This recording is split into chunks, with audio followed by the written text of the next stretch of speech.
The scream never made it past her lips. 12-year-old Emily Carter pressed her trembling fingers against the cold van window, watching the world blur by as the man who stole her kept driving deeper into nowhere. Her heart pounded so loudly she thought it would crack her ribs, but through the fear, a single spark of determination flickered. She wasn't going to give up. Not tonight. Not ever. Miles away, the Iron Cross Riders, a motorcycle club known for helping in emergencies more than causing trouble, rolled along the highway after a charity event. Their president, Luke Harrison, rode at the front, the wind whipping through his beard, his eyes sharp as always. Behind him followed Mark, Joshua, and Nathan, laughing over their comms about the terrible burgers they'd just eaten. None of them had any idea that fate was about to put them directly in the path of a desperate child. The van slowed at a lonely gas station. Emily didn't know where she was, but she knew she had seconds. Her kidnapper, a man named Roy, stepped out to pump fuel, leaving the passenger window cracked. Emily leaned toward the gap, praying under her breath. And then she saw them. A line of motorcycles rumbling toward the station, headlights glowing like a row of guardian angels on wheels. Her breath caught. She remembered something her mom had told her once about secret hand signals for unsafe situations, the curling of 4 fingers over the thumb, a silent plea for help. Emily pressed her small hand against the window, formed the signal, and held it high, hoping someone, anyone, would see. Luke saw it first. At first he didn't trust his eyes. He blinked hard. The hand signal was quick, subtle, but unmistakable. His stomach dropped.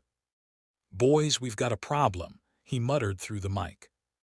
Joshua's voice crackled. "What did you see?" "A kid inside that van, and she's asking for help." They didn't think twice. The bike slowed, circled, and parked on either side of the gas station, forming a human shield around the van. Roy looked up, annoyed at the rumbling engines, until he saw Luke approaching. "What's your business?" Roy barked, trying to mask his nerves. Luke's eyes were steady. "The girl in your van, we need to talk." Roy snorted. "She's my niece, family issue." Mark pulled up beside Luke, shaking his head. "Try again, we saw the signal." Emily's eyes widened behind the window. Someone had understood her. Someone had come. Roy's face twisted in anger and he lunged toward the driver's door, but Nathan stepped in, huge and immovable. "Nope," he growled. "Not happening." Things escalated fast. Roy swung at Luke. Luke dodged. Mark pinned Roy's arm. Joshua grabbed the keys off the ground when they fell. Emily was shaking so hard she could barely unbuckle her seatbelt, but when Joshua opened the door, she threw herself into his arms. "Please, please don't let him take me again," she sobbed. "You're safe," Joshua whispered. "We've got you." But the challenge wasn't over. Roy scrambled to his feet, bolting toward the convenience store, screaming at the clerk to call his friends. Luke immediately sensed danger. Kidnappers never worked alone. They were running against the clock. "Get Emily behind my bike," Luke ordered. Nathan stood in front of her like a wall of muscle and mercy. Minutes later, a black pickup truck screeched into the lot.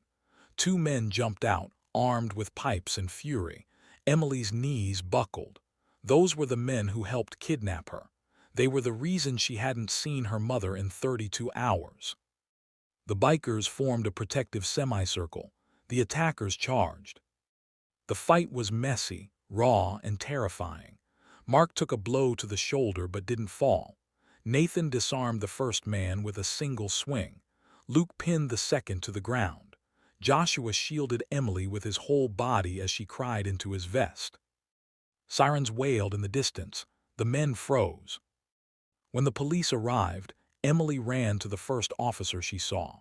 Between sobs, she explained everything: the abduction, the threats, the fear, and how the bikers had saved her life. The officers arrested Roy and his accomplices within minutes. Justice came swiftly. Luke knelt beside Emily. "You were brave," he said gently. "Braver than most grown men I know." Emily wiped her tears. I hope someone would see me."